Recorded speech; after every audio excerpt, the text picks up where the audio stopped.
Sorry. Hello.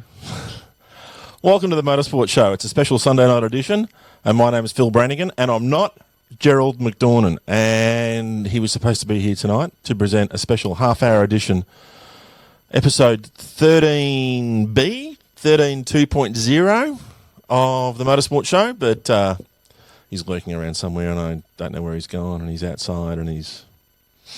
But we thought we'd press on the best we could anyway, just a one-man show, to talk a little bit about some of the issues that have happened in motor racing. Well, one of the big issues that's happened in motor racing today, and a couple of the issues that have happened since our show. Where have you been? Sorry, are we on? Where have you been? Sorry, hang on. You idiot. I've been on air for 46 seconds. Sorry, Philip. Yeah, I got held up by 46 seconds. Anyway. I was stuck behind another car and I got here on time. I've got my brown paper bag. Put your earphones on and stop being unprofessional. Got the brown paper bag. What do we got here? Left and right. This is terrible. I can't work with these people. Oh, my God. Sunday night. I gave up my Sunday night. I had to get my toupee back from the cleaners in Albury. I know a guy in Albury who gets me a discount. Well, that's what's in here? plenty going on. Well, let me just get everything up and running. Is it my birthday? It's my birthday, isn't it? Yeah. Now I can hear, Philip. Can you hear? Yep. Don't tell me they were off. No. The sound was on, but everything else was off. So let me just get the things up so we can see everyone's comments. That's the main thing. That's what we want to do. If it starts with "we can't hear you," oh dear, you've missed some fantastic humour. Not really. Oh, Jesus. Well, we've already got comments going on. Good evening, boys. Gary Izzard. Gaz. David Driscoll. Sorry, are we on? Yes. David Haddon, 46 seconds. Well played. Get your popcorn out because plenty's going on. Phil? What's this? Well, I've brought the bag in. Right. Of course, the celebrations. Yeah. Very unhappy Bathurst Day. What a joke. What an absolute joke. Unhappy Bathurst Day. Now, I've been out shopping as well. Good. Socks? Did you get socks? No. I did get some... I don't know if you can see that on the screen. Some DJR sandpaper roll. DJR Team Penske sandpaper roll. Oh, you're so cruel. It's 46 grit. You're so cruel. Valentino Rossi grit. And I got a glove. Is that underpants? No, I got a glove. Why? Oh, well, I found the glove. I found the glove at Bathurst. No. Philip? He's going to say it. The glove doesn't fit. No. The glove doesn't fit. And if the glove don't fit, you must acquit. Well, the glove apparently didn't fit, so they acquitted him today. And I'd like to apologise to my parents. Someone got away with murder. Not murder. No one's died. Well, I think the integrity of the competition died today and the rules. And if anyone thinks otherwise, they're kidding themselves because, seriously, very disappointing, Phil. Yeah, and we'll talk about that. Before we start talking about one side of the seesaw, it was actually good that they got together yesterday and sorted this out and put out a statement today. Wasn't actually that fantastic that the results went out online before the statements went out? No, and you're right on at least they didn't wait till next week. I'm sure, and I'm sure that Motorsport Australia will pick up their game in some of those departments. Okay. So but at the same time you say that,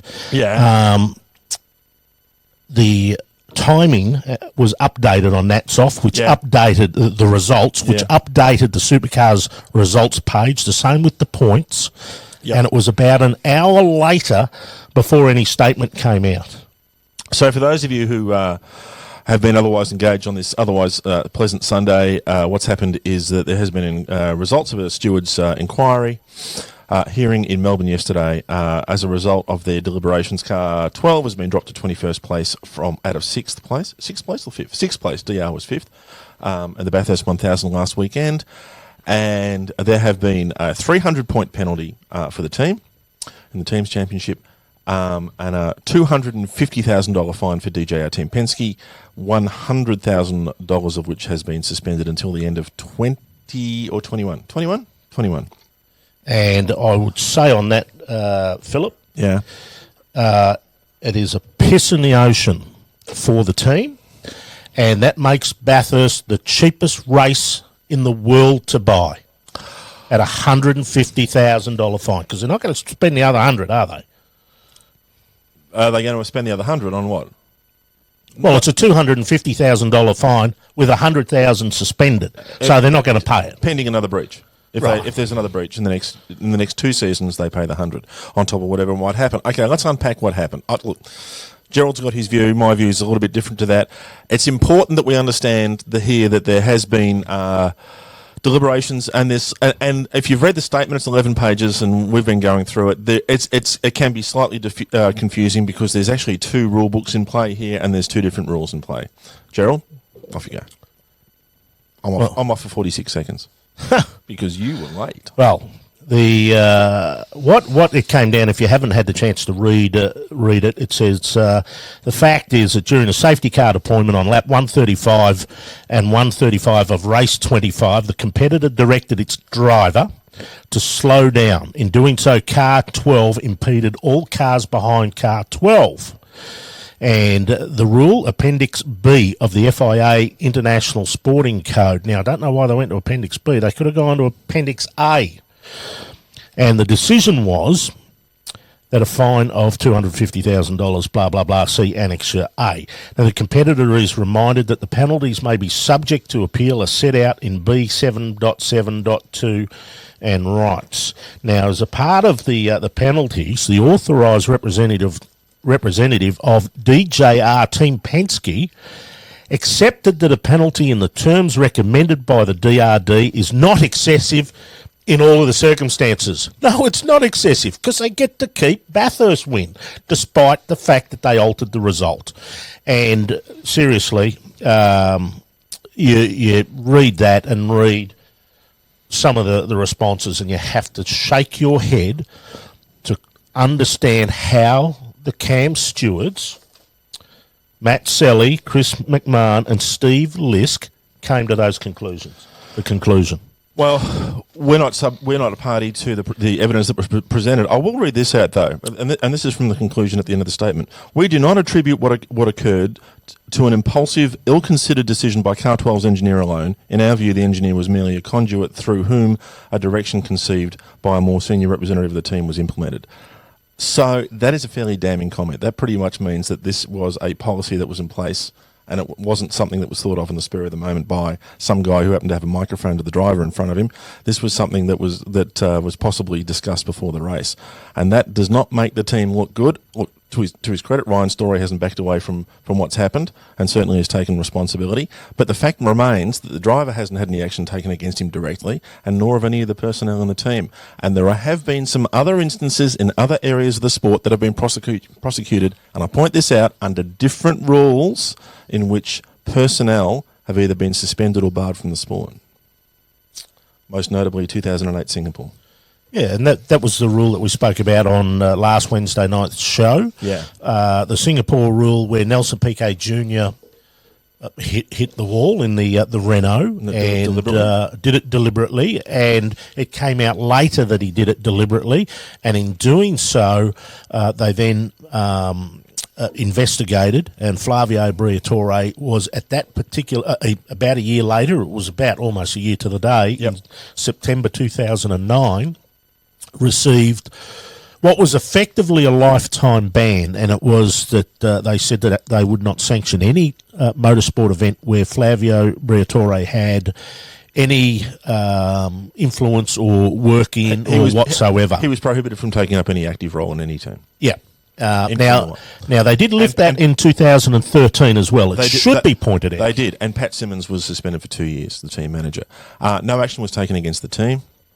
And it was a different situation than someone asked me about on Friday. Asked me about 97, Jerez Formula One, Schumacher versus Villeneuve. Michael Schumacher as a result of what was found to be a deliberate act of trying unsportingly affect the result of that race and subsequently the result of the World Championship. He was disqualified from the entire 97 championship, kept his wins, but again, that was a different set of circumstances. So the reason we're bringing this up is not to throw darts at anybody in the team. We're saying that this is an individual case. There have been situations in the past that people are drawing comparisons with. But, as the stewards have said, this is what they have applied is the maximum the maximum level of punishment that is applicable under these regulations. Whether they should have, there was another regulation from another set of rules, the International Sporting Code, that might have been applied in this situation, is up for debate. But as this case was prosecuted, as this case was heard, the maximum penalties have been applied. Off to you. We want everyone's opinions on this, and we're great to see that plenty are coming through already, Philip. Asbestos? Oh, do we need gloves to handle these? Mark White. Hi, guys. I've followed the V8 since their inception. He's the first-time viewer the other day. Second-time viewer now. Second-time viewer. Well done. And I've never seen anything like this. Hang on. Is it the same Mark White, though? It's a pretty common name. No, it's not the same one. It's a different one. And the sport died with Supercar's very poor decision today. The greatest race in Australia's history can now be bought by the rich teams. Yeah. And that seems to be the general consensus amongst the fans. It's a shame this controversy has distracted from Dave Reynolds' awesome run from P22 up to P5. Yep.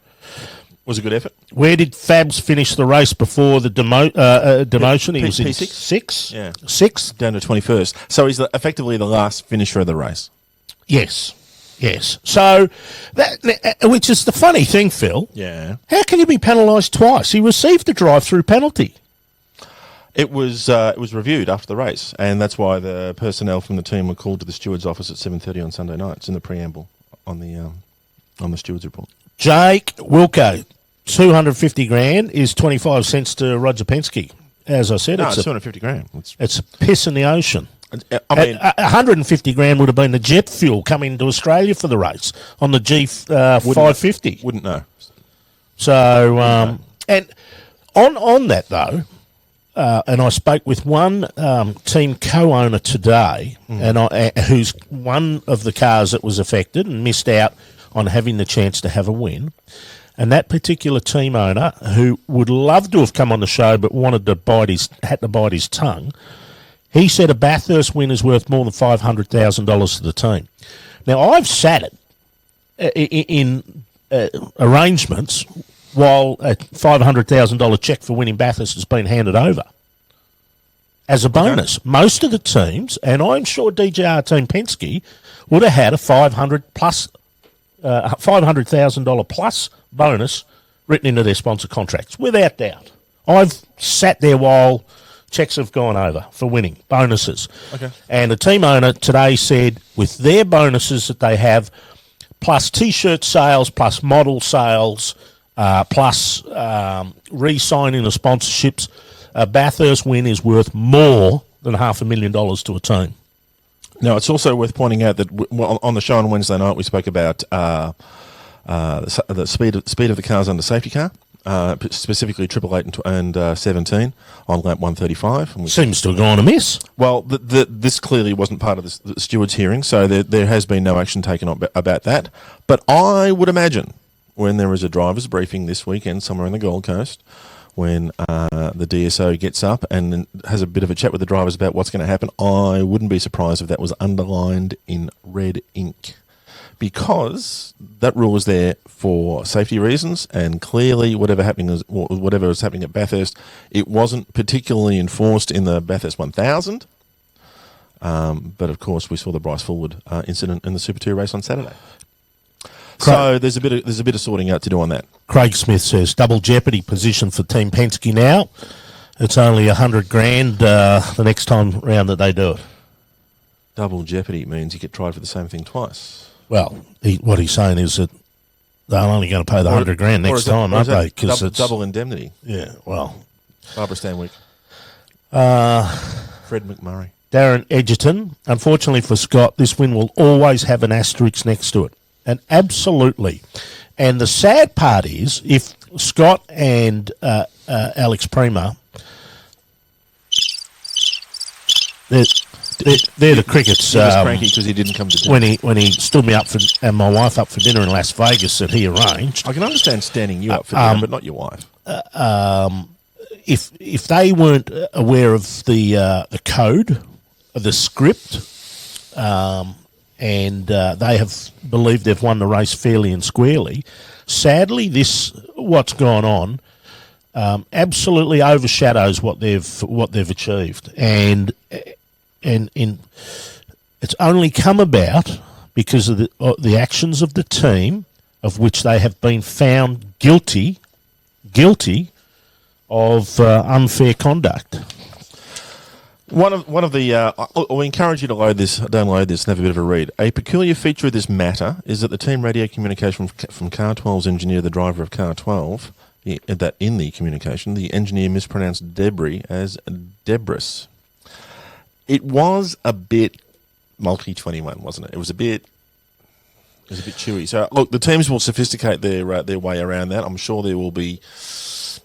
Caesar Cartfield says, no, it wasn't. He was the fastest car all weekend. The fastest car does not guarantee you a win, nor does sitting on pole position. Never has, never will. Dave Reynolds was the fastest car all weekend last year. Didn't win the race. 1990, a Holden Commodore won the race when the Datsun Godzillas were tearing up the track. Didn't win the race. Paul Morris and Chaz Mostert in 2014 started last. HRT in 88. Beat the Sierras and the Nissans. 1990. 1990. Grycian win? 1990. Sorry, Grycie. Sorry. Happy birthday, Grycie. Tomorrow, Grycie, by the way. Stephen Doyle, a lot of assumptions, and that's the problem. Yeah. And realistically, what's gone on with the safety car, after lap 135, the race has been compromised. Everything was compromised because now, if you want to go to Speed Cafe, which I believe might have been written by Crusher, the other night put up an analysis of where all of the cars were with fuel and pit stops and where they should have come out. Making assumptions on fuel burn of what each car was doing, and they're saying at 4.78 litres per lap, which is about average, but it was said that McLaughlin early in the race was using 5.1. He was burning more fuel. That was said on the television, on the broadcast, and they have access to that. And understanding when teams had pitted, etc., and understanding the fuel loads. So the order was Whincup and Lowndes in 888, the 17 of McLaughlin and Prema, Coulthard and Delberto were in third in the 12, Heimgartner Fullwood were fourth, Golding and Muscat fifth, Kelly and Wood were sixth, Van Gisbergen and Tander were sitting in seventh, right? Mm-hmm. So that was at the end of Sector 1 on lap 35. 135. Yep. Right. Courtney and Perkins were down in 12th position, Reynolds and Youlden 13th. Holdsworth 9th.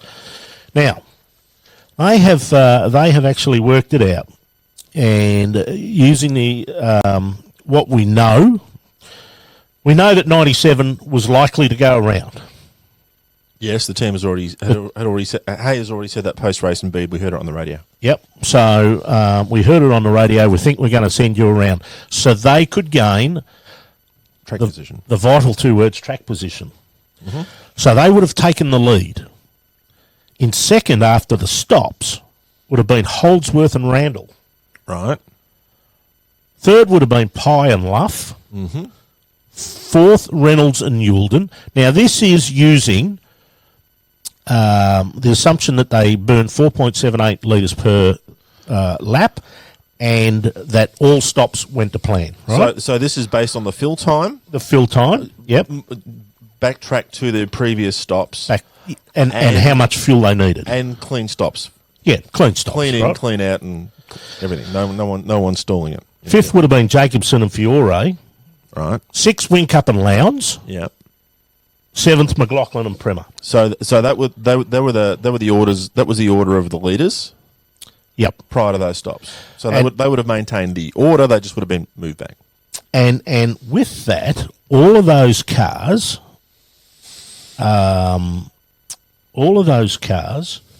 would have then, other than the 97, would have been on equal strategy from there on. So 26 laps to the flag. Nobody would have made it on fuel.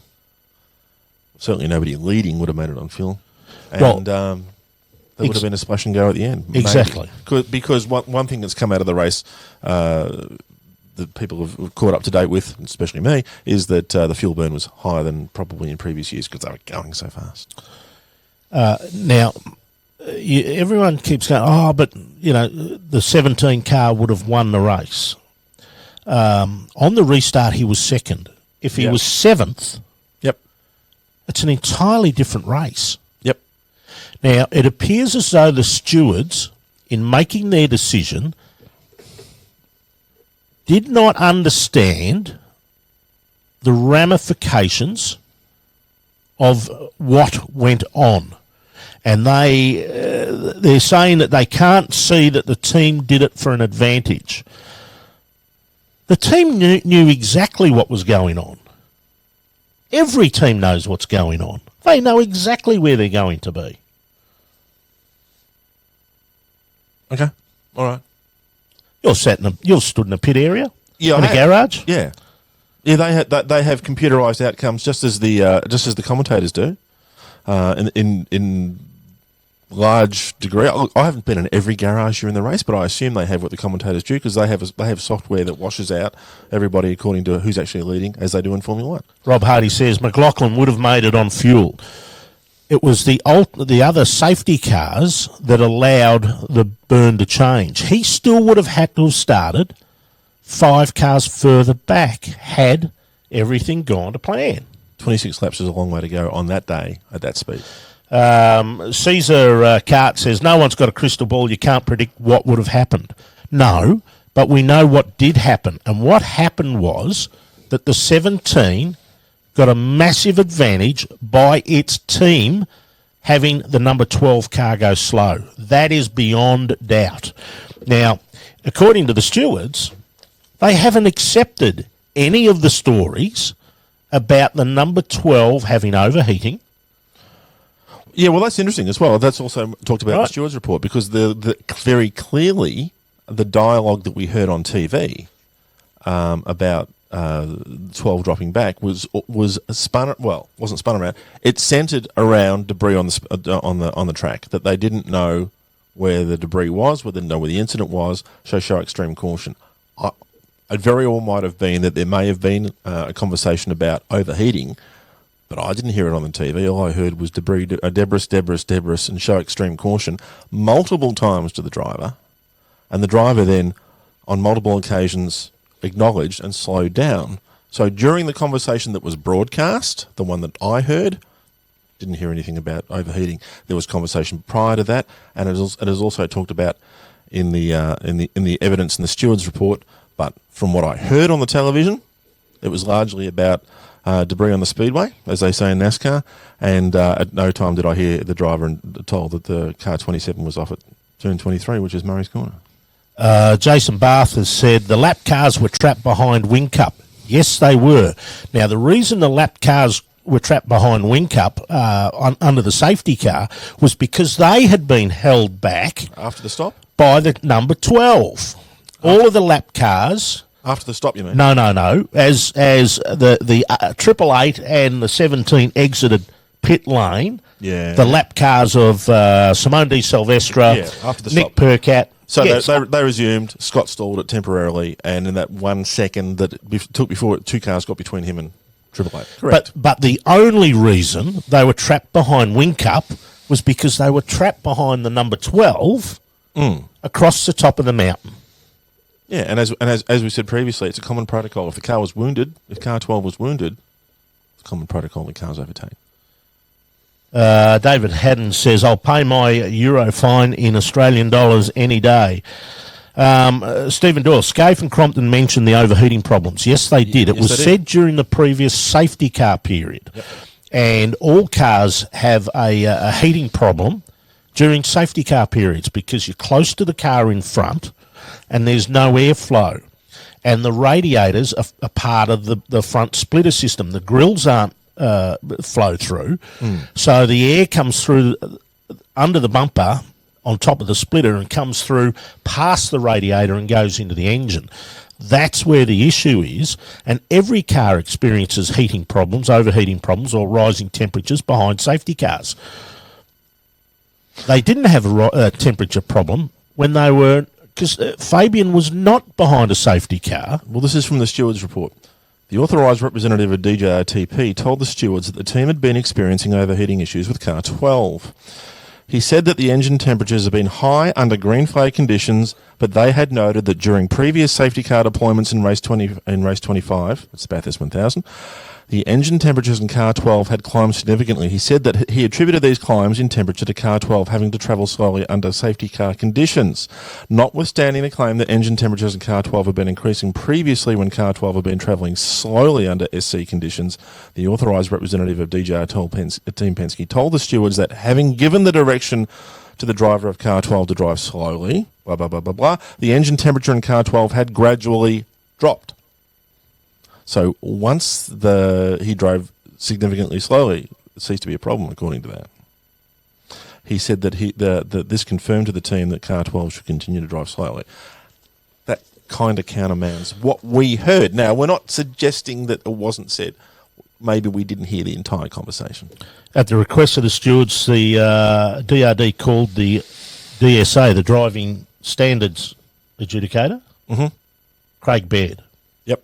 So he totally dismissed everything that they said about how they should run the overheating. Yep. Totally dismissed it. Okay. But again, that's not what they were talking about. They were talking about debris. Debris. Exactly. Unless it's Slavic for overheating. I don't know. I don't think so. Boy, a lot of people have some opinions. Yep. Going forward, David Zitterbart, going forward, how are supercars going to prevent this, or are they just going to leave it for harvesting money? Yeah. I don't think anybody wants to harvest money out of this. It's a bit of a negative spin for the sport. Look, I would suggest that sometime in the next little while you'll read something that says CAMS, Motorsport Australia, and supercars will jointly look at a judicial review, because I think there are some things that need to be looked at. Usually what happens is that rules are written out of situations that haven't been anticipated, like this one. So I wouldn't be surprised if there is a bit of a review and some different measures, because what's happened is the two different regulations, the D24.1 has left some, what did they use, Gerald? Vagaries? Yep. So at that point they've looked at the ISC, the International Sporting Code, which is the FIA document. So look, there'll probably be some changes of wording in some of the regulations to cover some of the things we're seeing in this event. And maybe there'll be some, like I said, maybe there'll be some directives to the drivers this weekend. If you see cars travelling very slowly under safety car on the Gold Coast, that's why.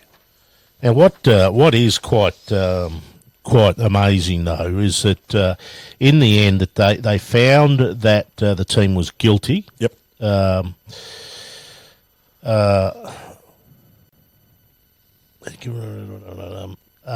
And they behaved in an unsportsmanlike manner. But the stewards did not find there was an attempt to influence the result of the race. The stewards did not find there was an attempt to influence the result of the race. I got to say, really? Why find them guilty of anything? I don't understand that bit. But it's difficult to avoid the conclusion that the result was affected to a degree, certainly for car 12, that otherwise would have rejoined the circuit in a much lower position. The car's actually double stacked on lap 113, and Fabian only lost 3 spots, Philip. 3 spots. Yeah, I read that a couple of times. I don't get the wording of that. That on one hand, the stewards seem to be saying it was grey, and the other side they seem to be saying that it wasn't. We found that you did this, but we don't think you did this to affect the result of the race. Well, I don't think they did it. Well, what is there another reason people can think of? Under the International Sporting Code in Appendix A, 11.9.3.J, that the stewards may disqualify any one competition from any one competition or for the duration of the event any competitor, that's an entrant, or driver whom they consider as or who is reported to them by the clerk of the course or by the organising committee as being ineligible to take part or whom they consider as being guilty of improper conduct or unfair practice. Yeah, and that's the rule we talked about last week. Now, Yep. my reading of that basically says that if the stewards so chose, under the application of that law, they could do anything up to and including excluding both cars and the team. Don't forget, when Michael Schumacher was found, not to labour the point, and he was charged under a different regulation, when Michael Schumacher was found to have acted unfairly in trying to take out Jacques Villeneuve in the 97 European Grand Prix at Jerez, he was disqualified from the championship, the whole season. Different regulations. So you can understand why people will be saying the severity of this punishment is very low, because that might be the bar they're looking at. Now, people are going to make personal judgments whether they think this is a sufficient penalty or otherwise. The stewards have said that's the maximum possible under the regulation by which they were charged. Now, what's quite interesting about this, though, is that they have said that they didn't accept any of the evidence that the team put forward. And yet they have commended. And yet they commended them for being open and upfront. Forthright, I think, was that the rule? But they didn't believe any of the evidence that they put forward. On the slowdown, to the contrary, the recording of the team radio communications, now this is while number 12's being told, Debris, and slow down, we don't know where the accident is. The 17 car, where the engineer is sitting next door, right in the next seat, but with Ludo in between, he is telling the 17, the engineer there, is telling the driver to push. Yeah. Well, exactly the same instruction would have been coming from Red Bull for Wing-Cup. Yeah. I agree. That's something I don't get. So I don't think the engineers are allowed to freelance.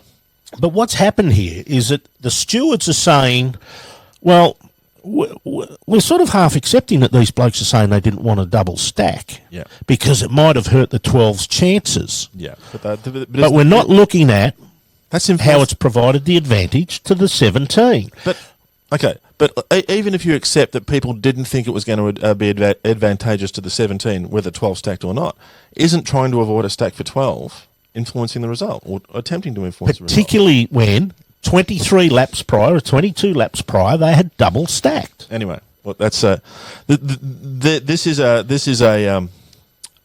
very tricky situation. And look, stewards are human beings like everybody else. Can I also point out, please, let's not beat up the team necessarily and make it personal on social media. It's great to have the passion. And did I read somewhere that Fabian's been receiving threats? Well, that's nothing. Anybody? Actually, that's nothing new. I remember back but it's not right. I remember back in when the Ambrose Murphy incident happened in 2005. Oh, everybody was on that. We received a threat to Murph that someone was going to throw a huge rock through the windscreen of his car. Yes, from a high rise, which is a ridiculous thing to say, and B, almost impossible to do. But they could have been a pretty good chuck. It could have been a pretty good chuck, and we make light of these things. But they are human beings with wives and families and friends, and we're in the fortunate position of being able to deal with these blokes. And now here's Jeff Hewitt. Jeff, are you guys neutral or do you follow a team or make? No, look. No.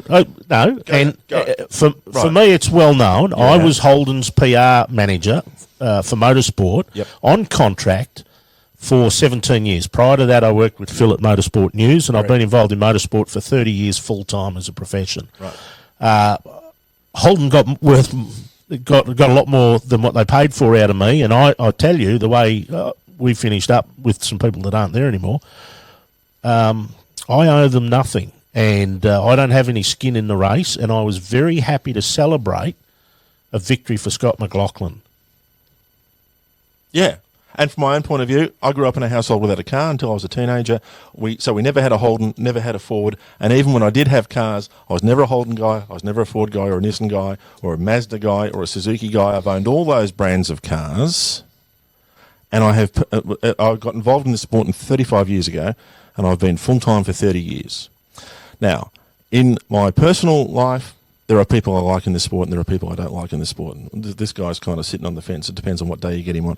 No, I'll give my opinion because... Absolutely. One of the things, my business was called Veracity, and it's about honesty, integrity and credibility. Absolutely. And the integrity of what, us in our profession is most important. That's exactly right. But you were in PR and you had an alliance which is no longer there, by the way. Now, I just want to get back to me for a second, as some people will say on Sydney radio.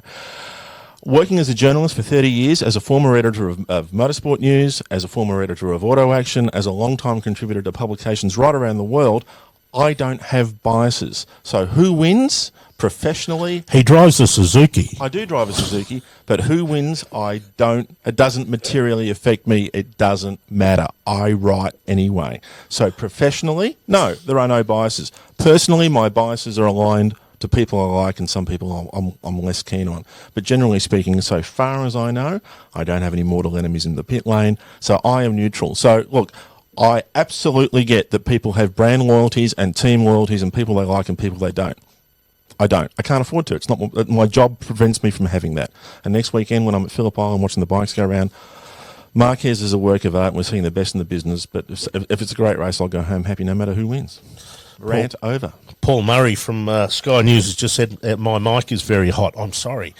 There's just me and Phil here today. We've got no help. I've gone and plugged it in. Come in, fiddle with the switches for us, Sunshine, please. You're a professional. We need help. Paul, actually, if you want, give me a call, mate, and we can. I can put you on the Bluetooth if you want to have a chat about what went on. Big motor racing fan, by the way, and knows a fair bit about it. He knows people. He knows lots of people in the sport. Give us a call, Paul. And he's no mug. No, loves the sport. And again, like, I don't think he's got any biases one colour or the other, has he? Oh, he was very much a Holden fan. Was he? But he spends most of his time nowadays in the DJR pit.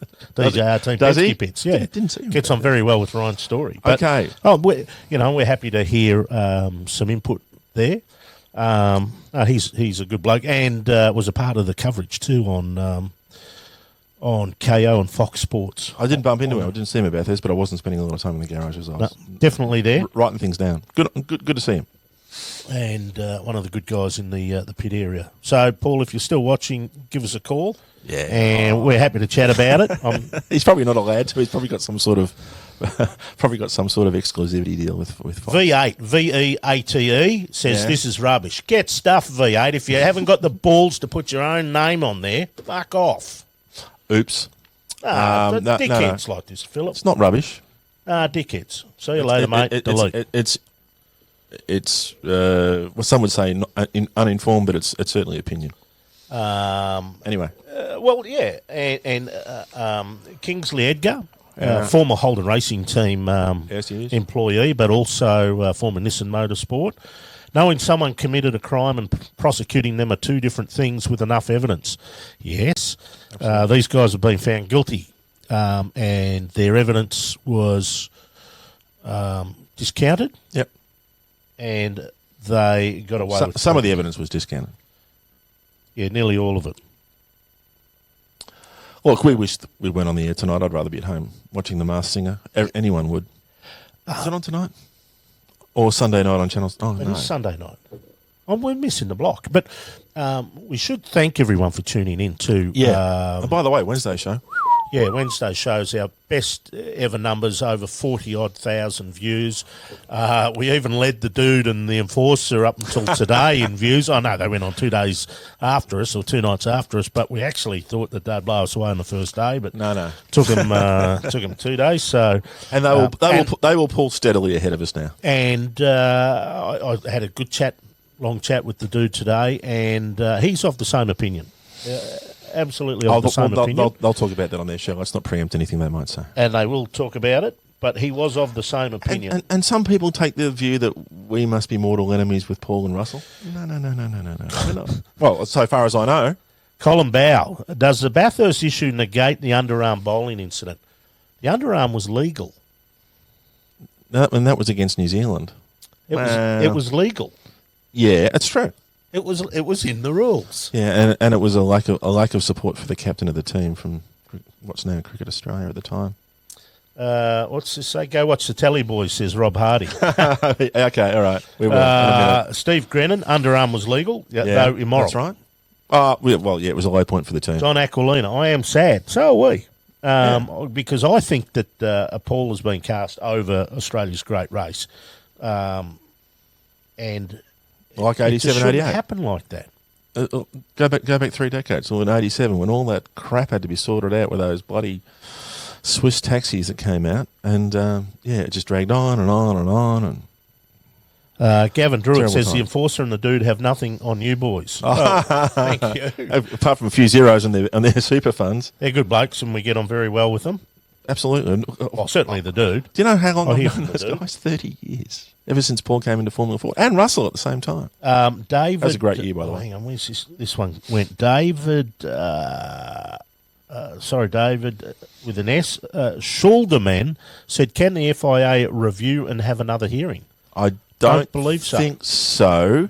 I think now that the results are declared, I don't know whether anyone's got 48 hours to lodge a protest. I'm not sure on that part of the rule book. Someone will probably come on board and let us know. Massey, are you watching? Let us know. No, Massey's got a bit on at the moment. Darren Mannix, first time here and absolutely loving it. Good. Uncensored and real. You should see the real show. We'll be back. Yeah, you should see the real show, Darren. And on the 30th, at 8:30 on the 30th. I wonder if he's any relation to my favourite rock star, Brian Mannix. Brian Mannix, my dog, unfortunately passed away last year. Very sad. My favourite Archbishop Mannix. It's just me. That's the way I roll. Talking about touch-ups. Catholic schoolboy. I think Australian motor racing fans have been touched up today. Any other comments before we go? Because we do. Are we going? Are we? We do. Well, I don't know. Glenn Smith, change the pace. Great to see the Russos make the funny car field at the Texas Motorplex today. Yes, Melbourne's own Peter and Helen Russo with Canadian Jeff Arend actually ran a 4.112 second ET at only 297 mile an hour in the last qualifying session. I was all over it. And Murray Anderson built Nitro Funny car, Australian-built car, racing in the US, and yes, they got into the field. Good. So they'll race. They got in at number 16. They'll race John Force tomorrow, overnight. Their time, our time. Matthew Cox said, do you think the punishment is justified or should it have been harsher? And if so, what would you say? I'd like to see the evidence.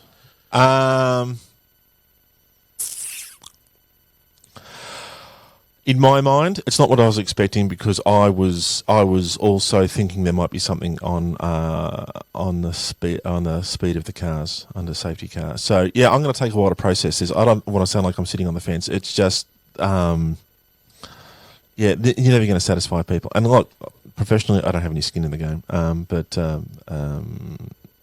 personally, I don't know. Fines ain't great. I mean, the one thing I don't like is in NASCAR, if somebody gets done for a spoiler or a spring or something like that, they keep the win and there's a fine. And that's happened previously. It happened to Team Penske in 17.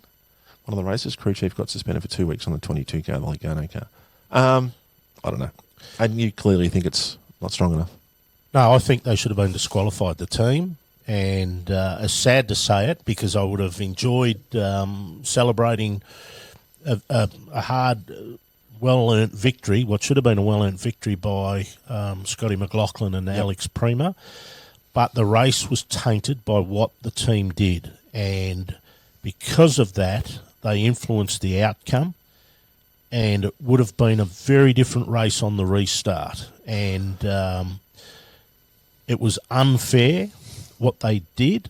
They've been found guilty of unfair conduct, and I think they should have been disqualified, particularly since the team has been effectively disqualified by losing the maximum championship points of 300 and been fined $250,000. It is sometimes from the outside. It's a little bit hard to pick through the logic on everything in this. And before anybody gets online and says he just wants to see a Holden win, I can tell you from conversations we've had today and in the build-up to the show on Wednesday, Gerald is genuinely disappointed. We both were, because look, if this race had run as predicted to the flag and it had been a triumphant victory for the 17, and fantastic drive from Scott, fantastic drive from Prima, both excellent guys, and a pat on the head to the team, and it would have been great to see all this happen in front of Roger Penske, the biggest success of his career in supercars, and to see Dick shedding a tear or two, which, believe me, he does, the tough old bastard, but he does. That would have been great for the sport, and everybody would have said, well played, lads, and moved on to the Gold Coast. And it didn't happen. My disappointment is partially because we've got all this shit to wade through after the race. You swore, Philip. I know. I didn't mean to say wade. Wow. I don't know what came over me. I'm going to have a beer. Yeah, it's disappointing when races like this occur. And some of the messes we've seen in Formula One over the years, like the team orders thing at Albert Park a few years ago in F1, I tell you what, it wears you down. No wonder I drink. Scott Hallinan, I thought they lost team points, not championship points. Yes, it's team points in the team's championship. Yep. So that's what those points were. And that's a philosophical question as well. And that happened with Schumacher and Benetton all those years ago when the team lost championship points, but he didn't. Should the driver and the team be indivisible? Bud Hansen said, only open the pits under yellow once all cars are behind the safety car. That's a great idea. You can't do it because of the pit box. The pit box is unlike NASCAR where they have a box for each particular car. Yep. Here we have one garage and one stop for two cars and one boom.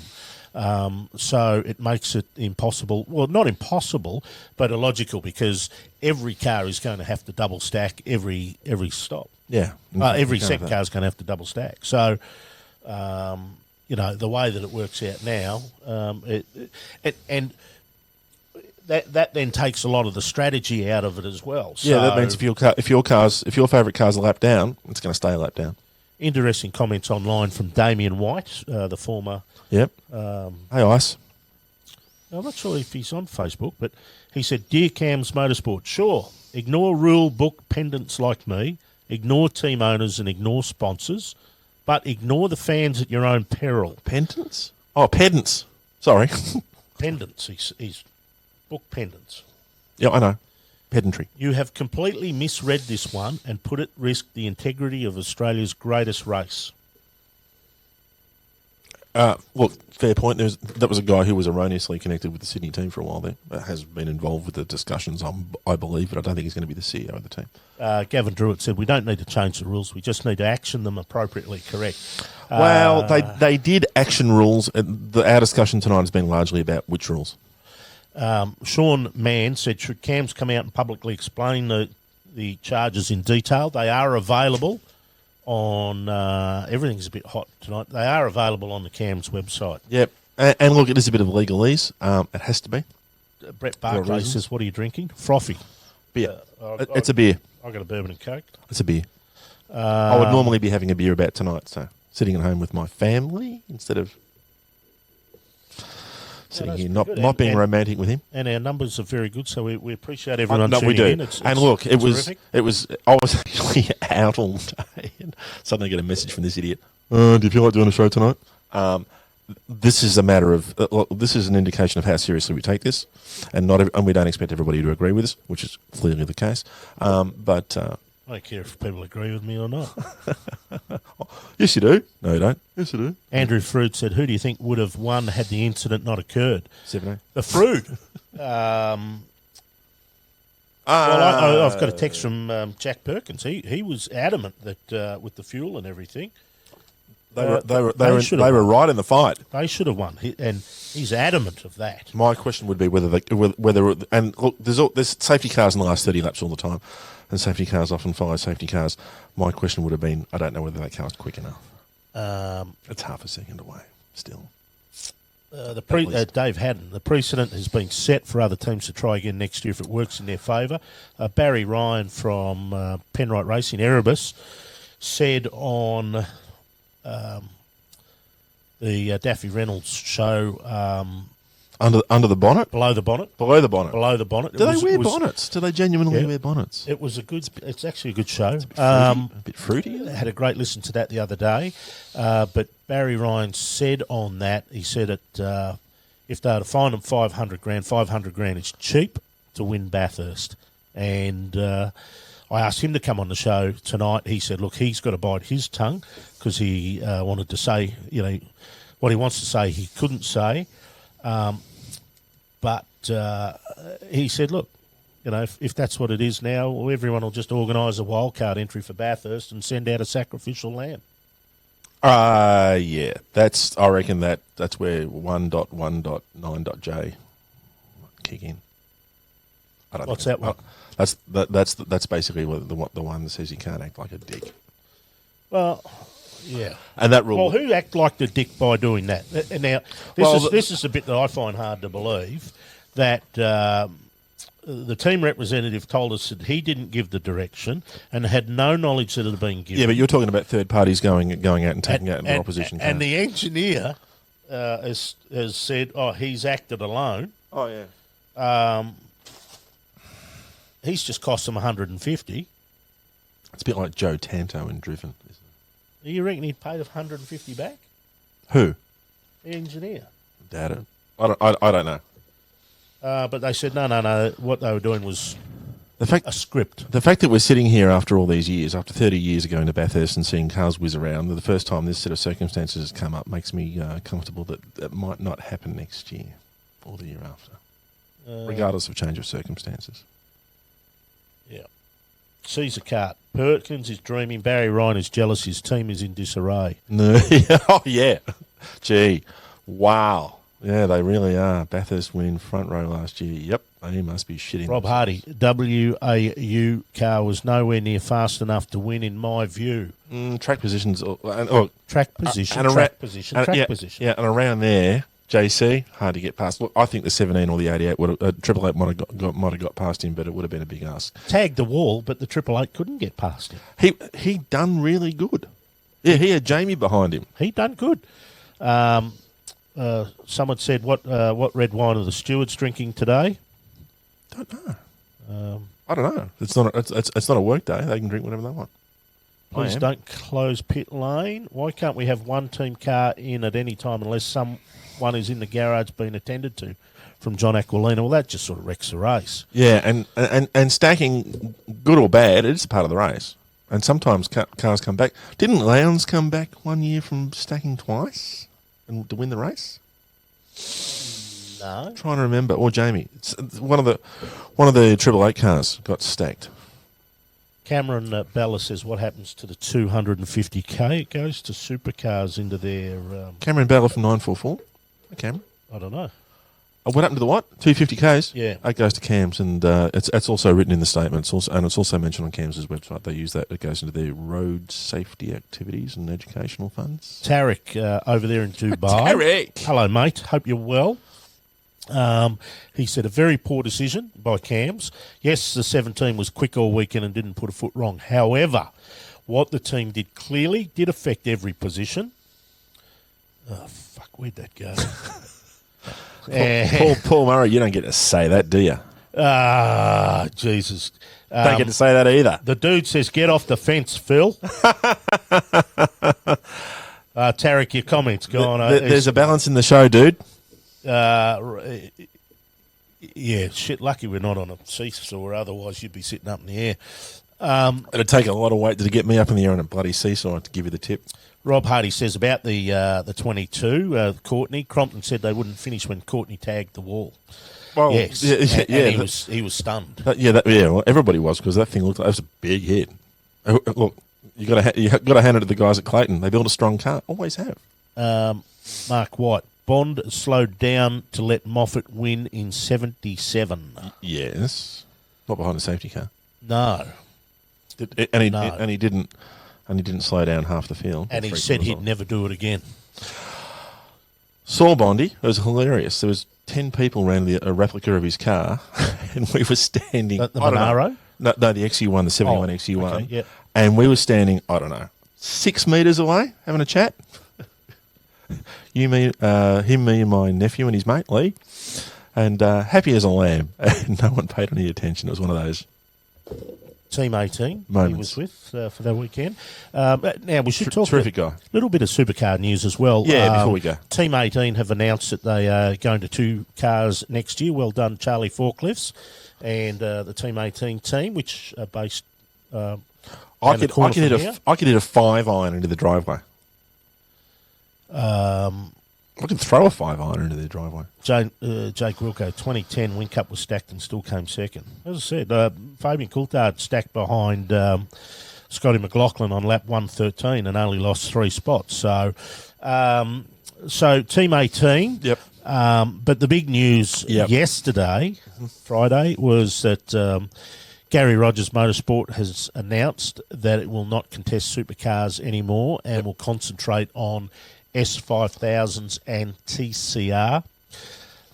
Very sad to see Gary Rogers go, and the video on their Facebook page was extremely emotional, Phil. Also on the YouTubes,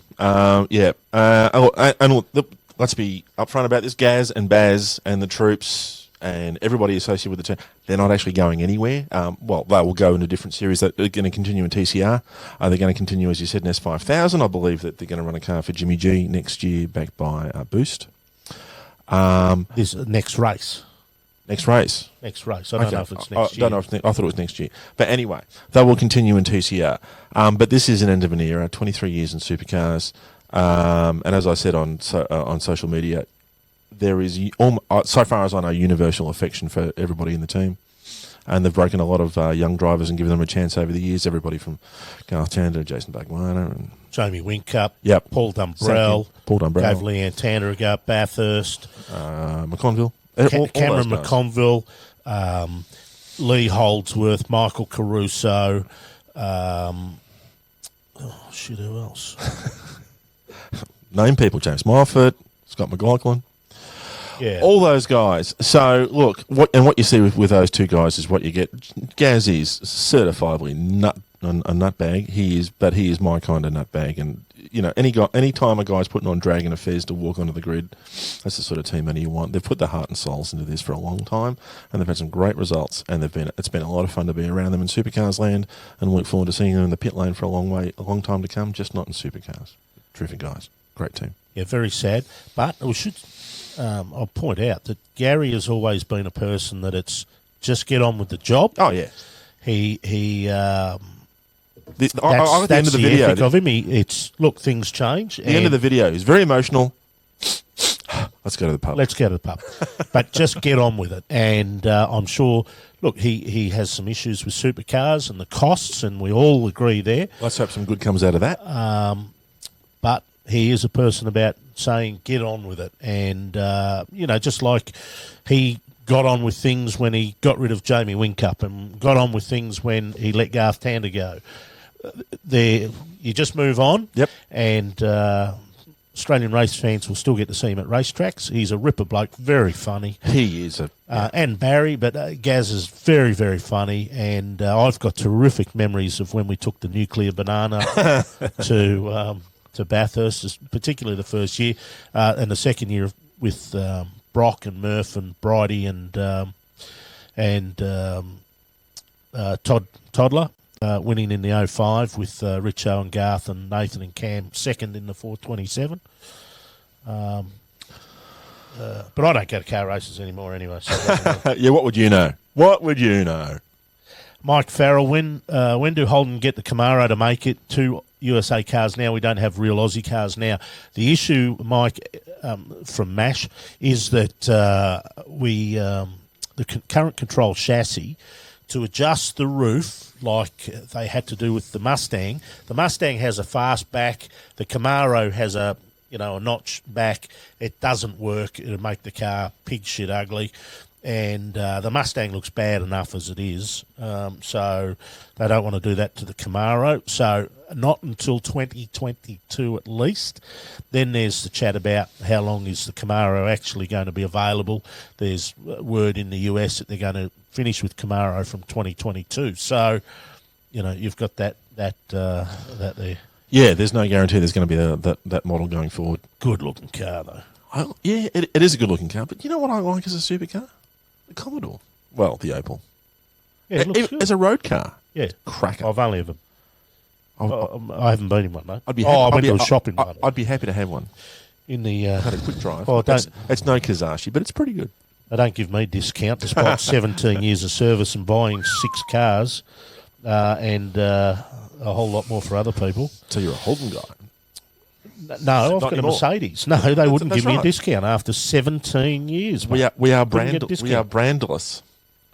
Speaking of GRM, Michael Gray said, didn't Golding do well at Bathurst? Yep, absolutely. He and Muscat, terrific job. Jimmy Rockets, we're going to call him.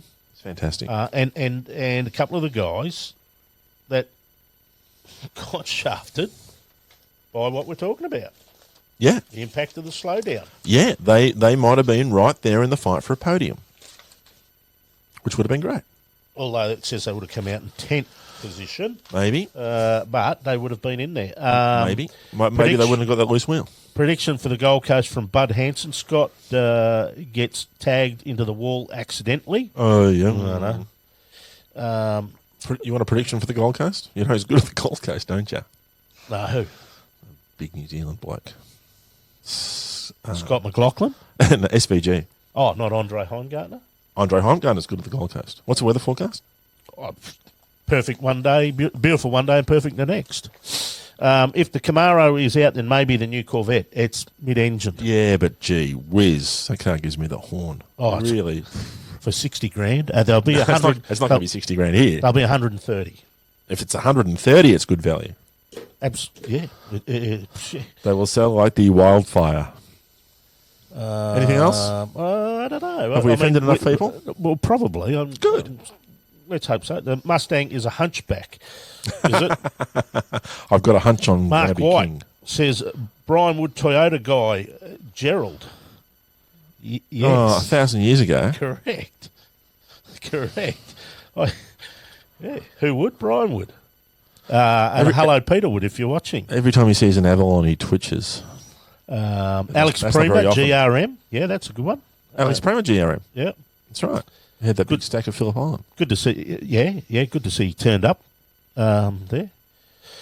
Remember when the Yanks were disqualified for fuel tampering in the Sierras at Bathurst? The Yanks. Fuel tampering. Yanks in the Sierra at Bathurst. No? No. I might have. Well. I'm pretty good at remembering things, but I don't remember any Americans running. Dementia? Have I got dementia? I don't know. What's your name? Well, someone asked me once, have you ever had amnesia? I said, I don't remember. What's Thomas Jarrett? What's the reason why GRM wouldn't grant Supercars wouldn't grant GRM a 2-week extension to find a sponsor? They have a deadline. Oh, by the way, I made a mistake last week on the show. I just wanted to touch base with something I said about S5000s at Bathurst. It's not a Category 2 circuit, you idiot. It's called a Grade 3 track. My mistake. It's called a Grade 3.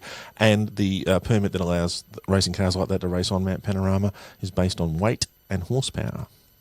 It fits. Front guards, Paul Morris said. Front guards. The Front Poms. guards. Texaco Sierras. Yes. Yeah, it was front guards, but 87. They weren't Americans. No. There's a Pom and a German or Austrian. There's Rudy Egenberger. Where's he from? Switzerland. No, but what's the other bloke? Klaus Niedwitz was driving one. Where's he Klaus from? Ludwig. Klaus Niedwitz. Where are they from? Germany. Klaus Niedwitz. Where's he from? Germany. Steve Soper. Pierre Dieudonné. Motorsports rider. Yeah. And Rudy passed away a couple of years ago. when they tried to bury him. Good-looking cars too. When Rudy Eggenberger unfortunately passed away, he was laid to rest in Switzerland, and his coffin didn't quite fit in the regulation-sized grave. As everyone's pointing out, they're probably thinking Americans because they had Texaco on the car, but geez, they're good-looking cars. They were good-looking rigs. In the flesh. And the following year, Dick went over to Silverstone and gave him an absolute freaking pantsing. David Haddon said, GC prediction, Illusion Shakers will be sold at the party. Really? I used to like going to the Gold Coast, Phil, particularly when we worked at Motorsport News. It was just like a paid holiday. Yeah. Well, it wasn't for me because I was doing the work of two people. 5, 4, Sandown 3, is great. 2, 1. How much do the wrecks change hands for when they hand it back? Does the team get anything for them? Yeah, they do. Well, no, when they hand it back, it depends on who buys them. No, if they go back, no one takes them. They get nothing. They get stuck in the drawer. At one stage there, they were going for about $3 million. Yeah. And then that all changed, particularly when that dud Channel 7 media deal happened, and they dropped considerably.